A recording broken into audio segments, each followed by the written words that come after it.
Hi, I'm Ragnhild. I wanted to make a short video where I talk about some of the observations I've made now as I've been teaching adults to play the cello.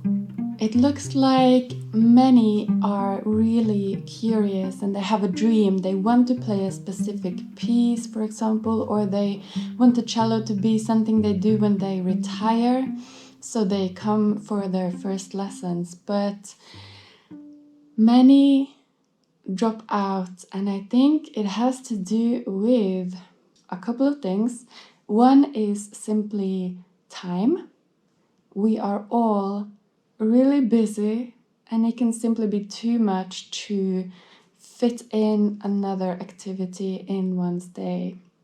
Another thing is overwhelm, that it just feels like a mountain too high to climb, too much information, too much practice involved in order to get where one wants.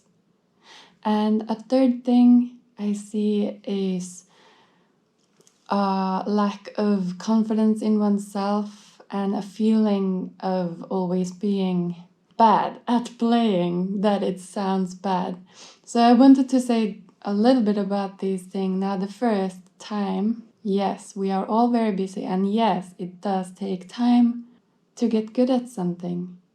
So what I think for myself is that rather than looking at cello playing as being a linear, constant development and improvement, I see cello playing more like yoga practice, that it's a practice. I come to it regularly, not even every day, but regularly. I come to it and I practice it. And it doesn't have to be a lot, but it's regular. It can be 10 minutes, it can also be an hour, but it's a practice. So I think learning how to play the cello requires this approach, this patience, and a commitment to myself that now the cello is a part of my life for the coming years.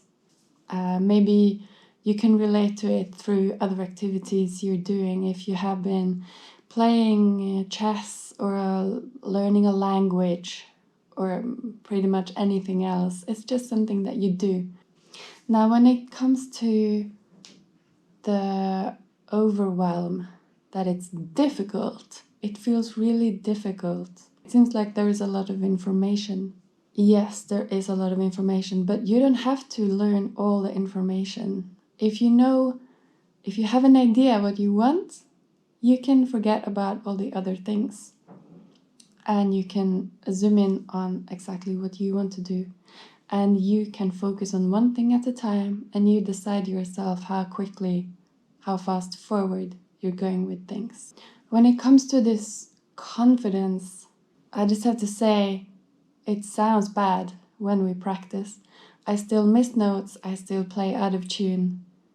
When I practice, it doesn't sound really nice, because when we practice, we don't want to be inside of our comfort zone. We want to be at the edge of the comfort zone. Otherwise, we can't improve and develop. So this is just something that we have to accept straight away. It will sound bad, and some things will just keep on sounding bad for a long time. But while some things sound bad, other things will sound better and better. And by keeping up a regular practice, then there will be improvement.